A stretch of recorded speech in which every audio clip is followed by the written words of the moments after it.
Hello, my name is Jake, and welcome to Golang Live. I specialize purely in recruiting for Golang software engineering positions to companies across the US, and so does my company across the world, really, these days.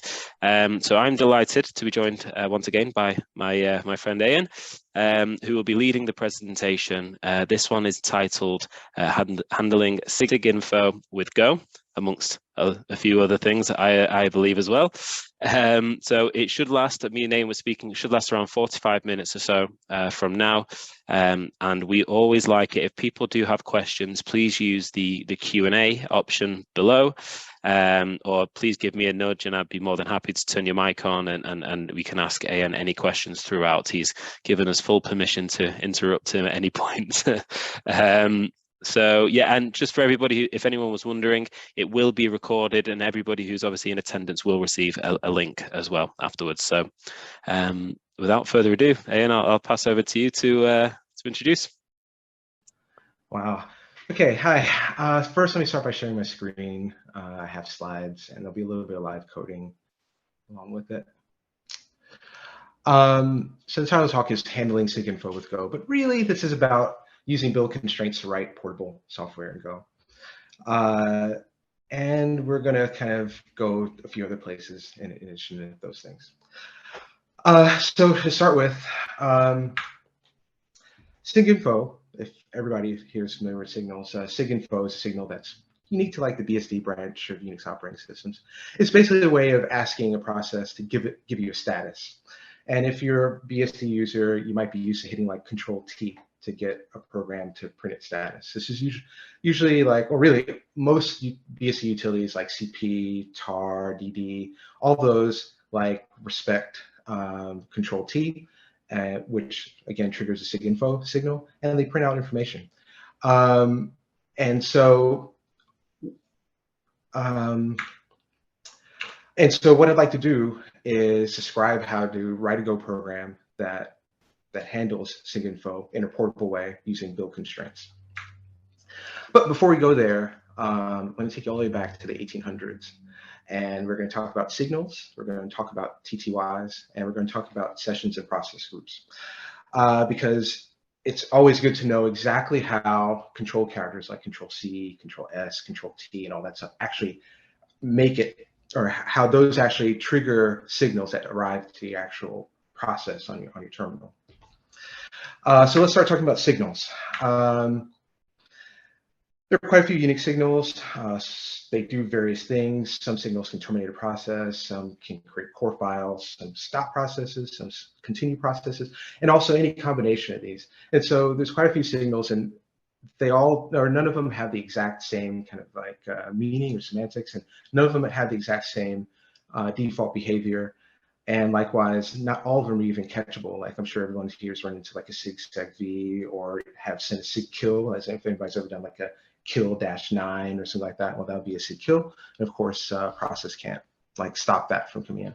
But other signals, again, like SIGINFO, a process can actually capture and handle when received. So terminals. This is a teletype. This is actually teletype 33. It's popular in the 70s, but this uses 7-bit ASCII encoding, and this is common teletype to connect to like mainframes and Unix, computers and that kind of thing. Earlier teletypes use something called Baudot code. And if that name sounds familiar, it's from a person named Emile Baudot, whose name we get the word baud from. And he developed a 5-bit binary encoding back in 1870. And this was used to essentially for telegraphs, right? So there'd be a point-to-point connection with a printer or one of these type of teletypes, actually a very older version of these. And it would encode typed data, transmit it over a pair of wires, and it would be printed on the other side. And so these teletypes are repurposed for terminals, again, that were used to connect to computers. And so if you like look into the history of these, you'll see manufacturers like Smith Corona, Olivetti, and other like traditional like typewriter manufacturers, because I guess these are kind of more akin to like typewriters than anything else. And also in the Boudot code, it originated concepts like control characters, like when I was talking about control C, or even like new line and carriage returns and those type of things. Those are control characters that actually physically control the printers, right? So for example, a carriage return physically returns the print head to the to the side to the other side of the printer.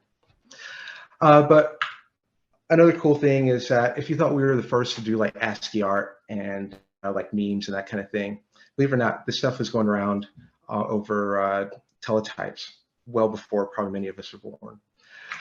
So there's plenty of examples of this sort of thing that was transmitted over teletype, including this portrait that was also done on a teletype 33. Is everybody still with me?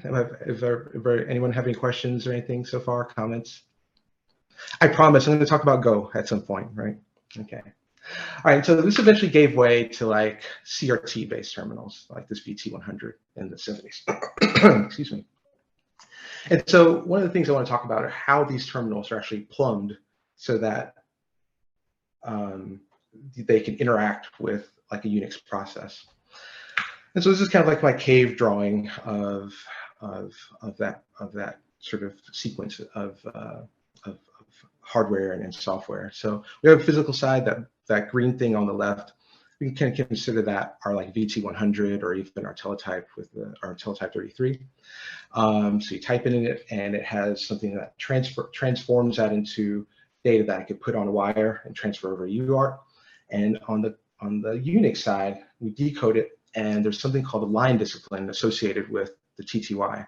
And that's the thing that actually kind of handles the protocol of dealing with bytes and translating those to something that could be, how can I say, that the line discipline handles dealing with the byte-wise protocol that the user is entering from the terminal.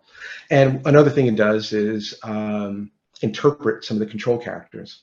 All right, so that's the thing I'm most interested in. That's the line discipline blocks, and we're gonna kind of go back to that in a few slides.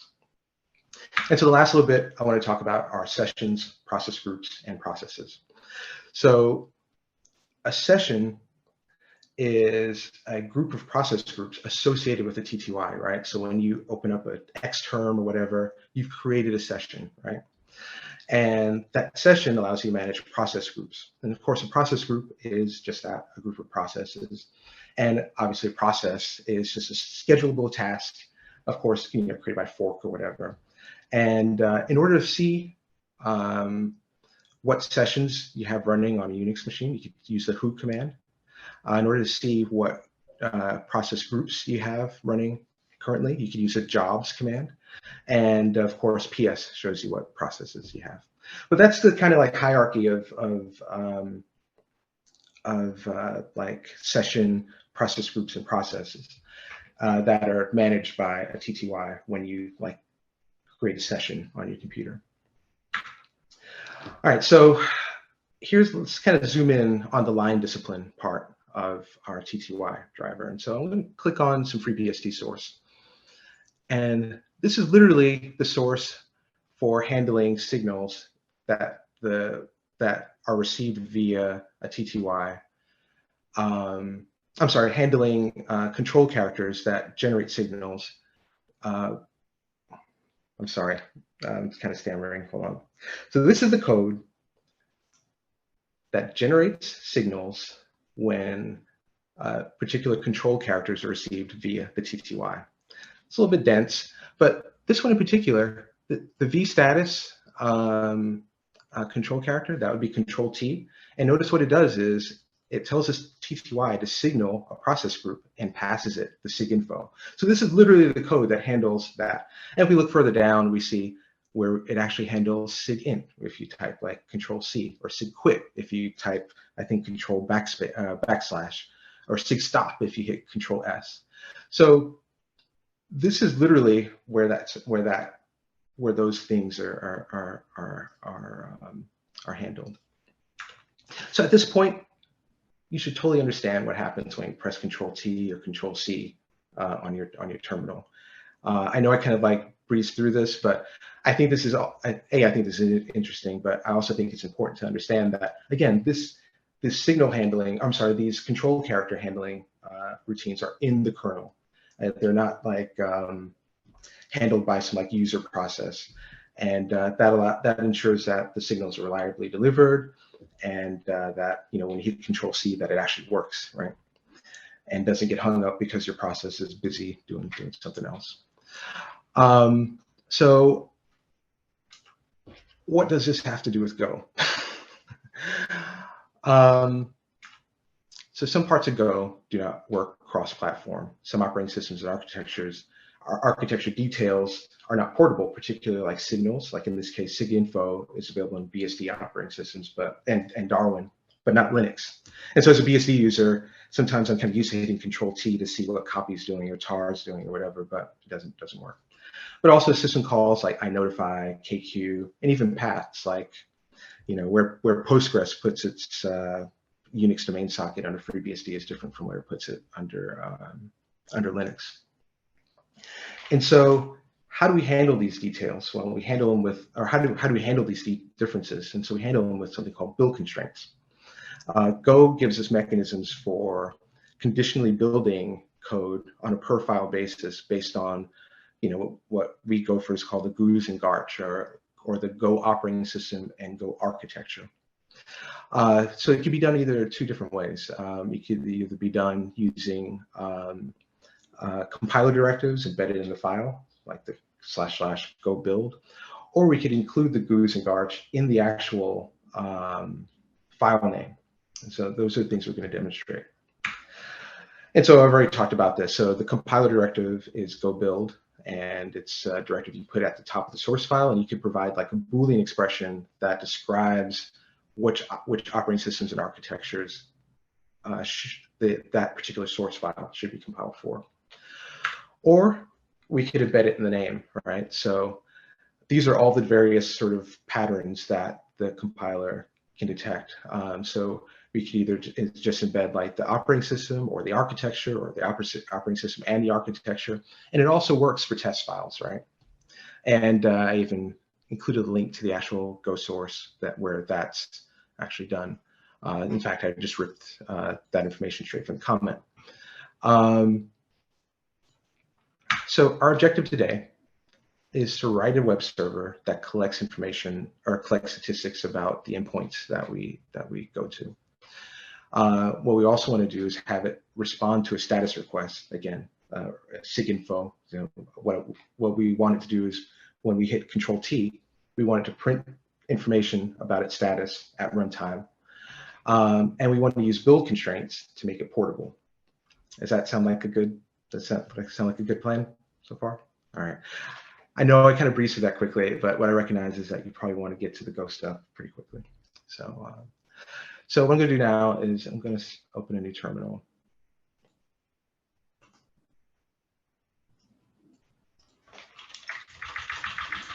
First thing I want to do is demonstrate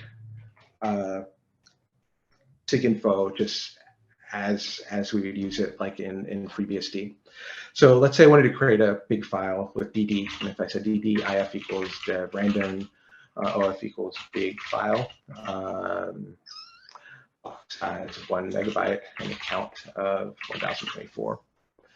So notice it's kind of silently sitting there. I assume it's writing stuff, but it finally outputs some. It finally finished and output some information.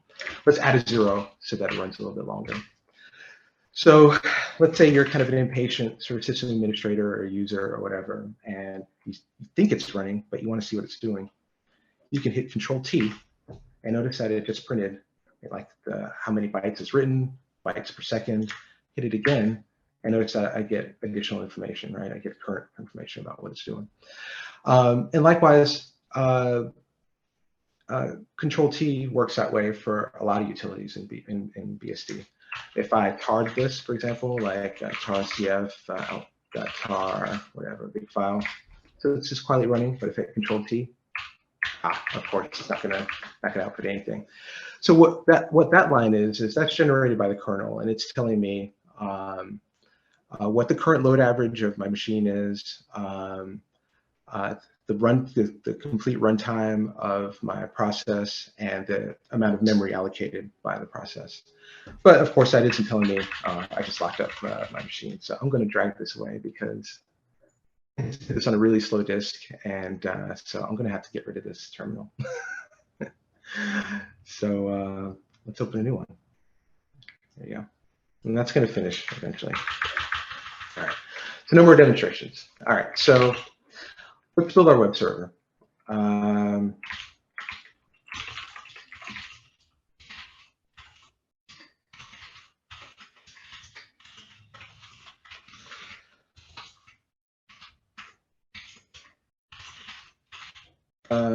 So let's create a module.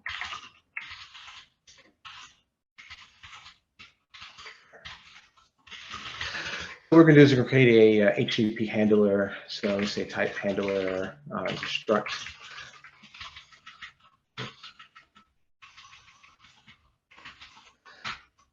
And what we want to store is, say, like endpoints and the number of times we've hit that endpoint. So maybe a hits, which is a map of string to int, and maybe we'll have retext that's a sync read write retext to kind of protect that. Right, and so now for our now to create the serve HTTP method, so we can say func h handler serve HTTP. It takes a HTTP response writer and a HTTP request. And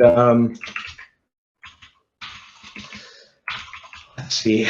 So let's print a friendly message to the user. So func f printf response writer handling. And we're going to just print the URL we went to, so our URL path. But in the meantime, what we'll also do is we'll increment the number of times that we've seen that endpoint in our map. So the first thing we want to do is lock our retext for reading and writing, and maybe defer unlocking it. And then say hits our URL path. ++. Oops, h documents. There we go.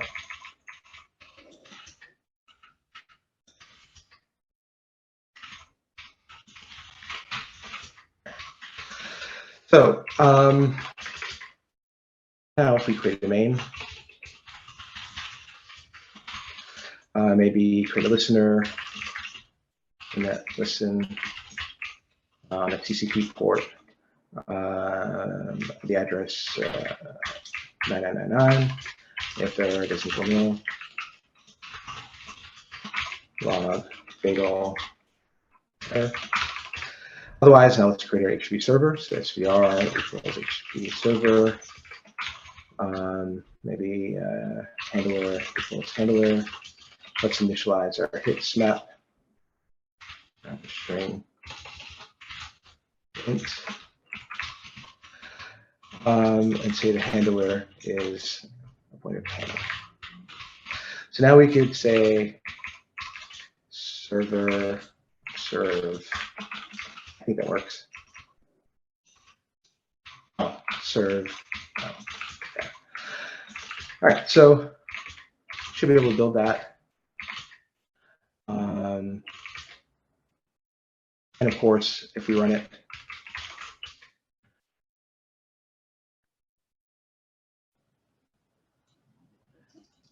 and go to localhost 9999, we'll see that it's returning the data that we want, right? So we're printing handling / or maybe handling API v1 food, right?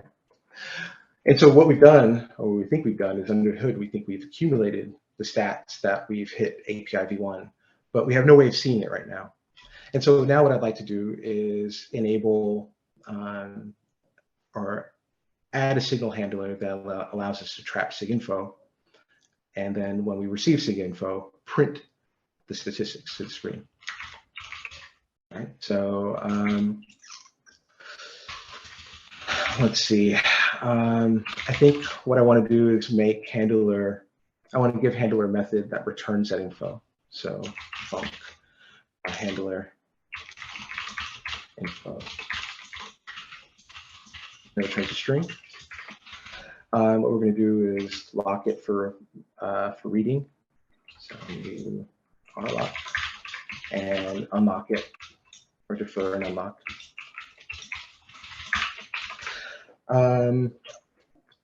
And so now what I want to do is accumulate our stats into a string and then return that string. So I want to create a strings builder and say for key value equals range over h hits, func ref strings builder. Let's see, I guess we want to have our endpoint. So that would be the key, and then the number of hits, that would be our value. So, and then we want to return a speed string. Yeah, that works. And so now we want simply something that handles SIGINFO, right? So maybe print info.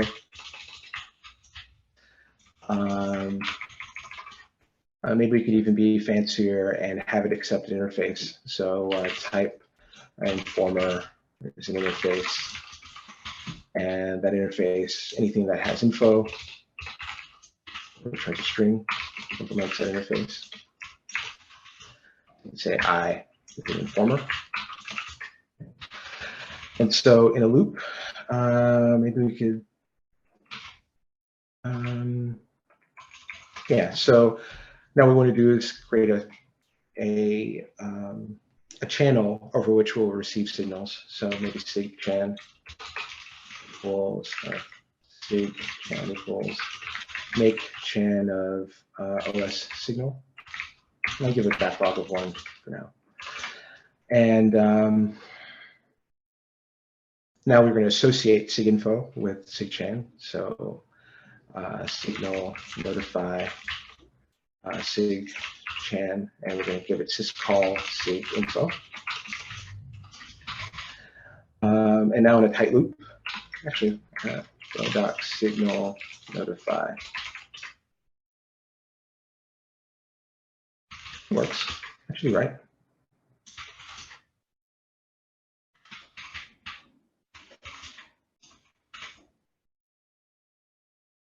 I should complain about that. I think my linter is wrong. So I'm just going to range over SIGChan, and Todd says there's a typo, my dude. here's a typo. Signal. Notify. I got it. Thanks, Todd. All right. So now I'll just range over SIGChan. I'm pretty sure that I get SIGINFO when it raises, so I don't need the value, and I'll just say func fprintf or func printf %s I info. Yeah.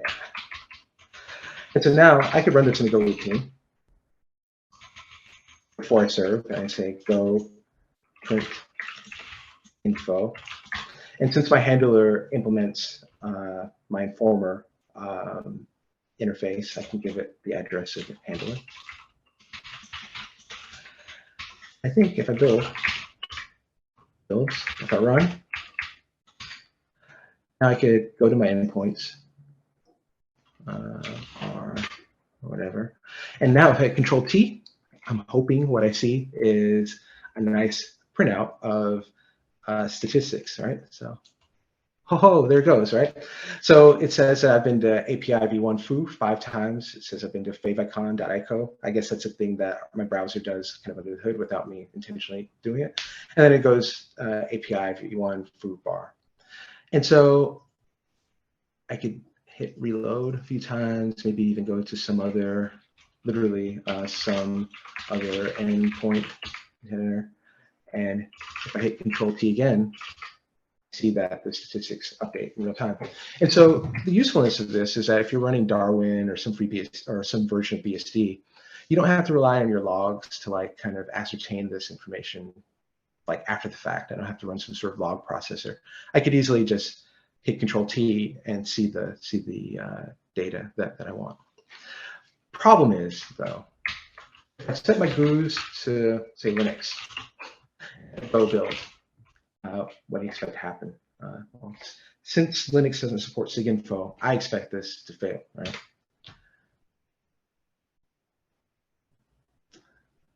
After some time, I expect it to fail. Right, so it fails because SIGINFO isn't defined for the Linux GUIs, right? So we discussed two methods of defining kind of build constraints. The first one is using a compiler directive embedded in a file. The other one is using specially named files. I'm going to go with the specially named file technique this time. So actually, no, I'm going to use the compiler directive, excuse me. So let's maximize this for now. Start screen. And so let's create server bsd.go. And let's kind of hoist print info out of there. Oops. Put it in BSD. So it's package name. Okay.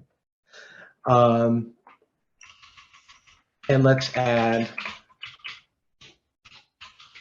go build free BSD or Darwin. And so how do I know what the actual GUIs and what Go operating systems and Go architectures there are? A neat command that you have, or a neat subcommand of the Go tool. Well, first to find out my own, right? If I do Go version, I could see that I'm running FreeBSD AMD 64. I could also say Go list dist. I think sometimes I get it backwards. Go dist list. Oh no, Go tool list dist. Ah, there we go. Sorry, I always get it wrong. So Go tool dist list, and that tells me all of the Go operating systems and all the Go architectures that are available to me. And of course, if I wanted to like tailor this, all the BSDs, I'm pretty sure all the BSDs support SIGINFO. I could just grep BSD. I think also Dragonfly is in there, and Darwin. So I could change this. So I could change that expression to compile this if I'm running FreeBSD, NetBSD, OpenBSD, Dragonfly, or Darwin. So let's do that. So build FreeBSD, NetBSD, Dragonfly. Oh yeah, also OpenBSD or Darwin. Great. Now this file will only compile if the current Go operating system matches one of those. And so now what I could do is I can make an alternative that would be matched with anything else or matched by anything else. So we could say, further split this and create server.go. And maybe in the case of anything else, we'll just quietly ignore it, right? So since we can't handle SIGINFO, maybe our printinfo function would just be a no-op, or just completely like just exit, right? And we could take these build tags and say maybe not any of these, right?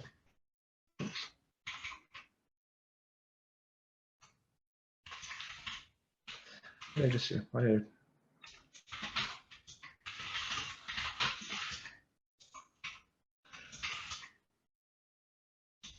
yeah. So it's complaining because I just included a build tag that excludes my current operating system from building it. So now my linter is, or now my editor is complaining.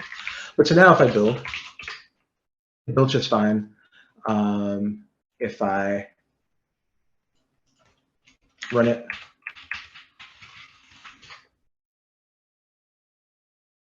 course, it still handles SIGINFO with a control T. But if I wanted to compile this for Linux now, let's say that again, notice it builds just fine.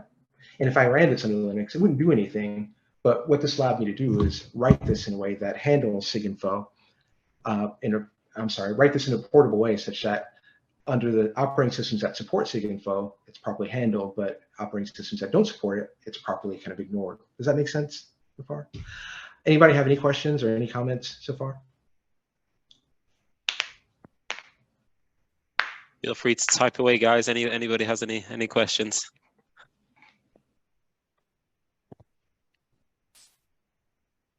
Nope, give it a few seconds, maybe. No, okay. We'll crack on. I'll interrupt if anyone asks anything. And likewise, an additional way to do this, for example, is if I didn't want to use build tags, I could have named this server_freebsd.go. Let's put that, and let's get rid of server_bsd.go. Server freebsd.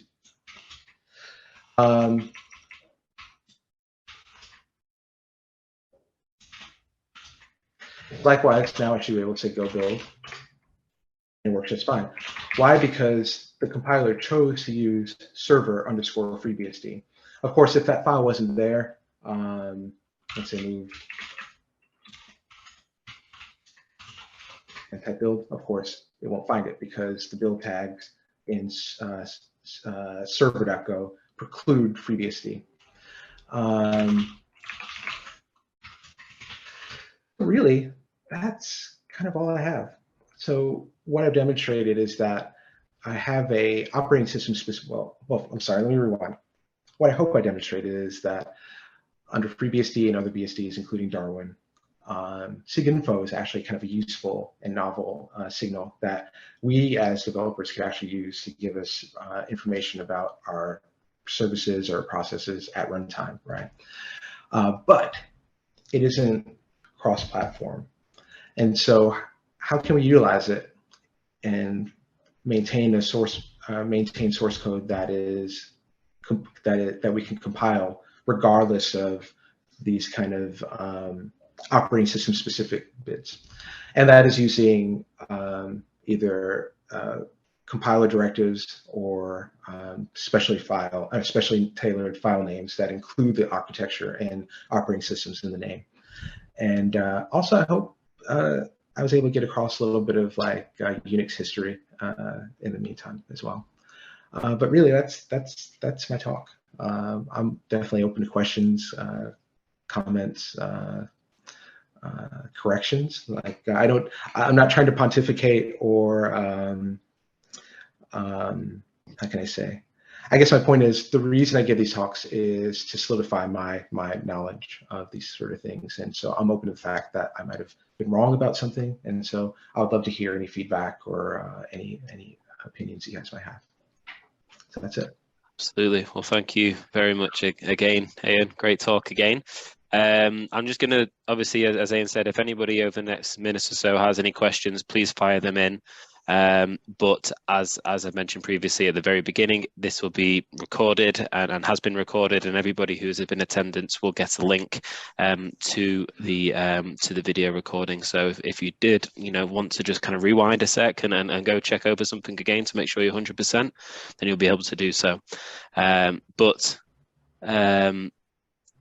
Oh, so we've Todd's just said, great job. Build tags, pretty cool. Always seeing code for it, but never seen it in practice until today. Great feedback. Well, that's the thing. Like we rarely get to utilize this, and I thought SIGINFO was a great opportunity. I'm a big FreeBSD fan. As you can see, I'm using it right now, like the video conference and all that kind of stuff. And so if I had like Ayan.com or whatever, that's actually a thing. But if I owned Ayan.com and I deployed my own stuff into FreeBSD, I would definitely utilize this, right? But I recognize that not everybody uses FreeBSD, so we'd have to figure out a way to make this portable. And so this is how I would do it. Yeah. Great stuff. Good stuff, guys. Well, I'll leave it there, Ayan. And obviously, if anybody wants to get in contact with myself or with Ayan, please do so. I'll put some information on a follow-up email to get in contact with myself. And obviously, if you do have any questions for Ayan, I can pass over his details also if it's okay with him. But yeah, no, thank you once again. Great talk, and thank you guys for joining in. And be tuned for the one in the next month or so, where we'll continue. Thanks so much, guys. Take care. Bye-bye. Take care.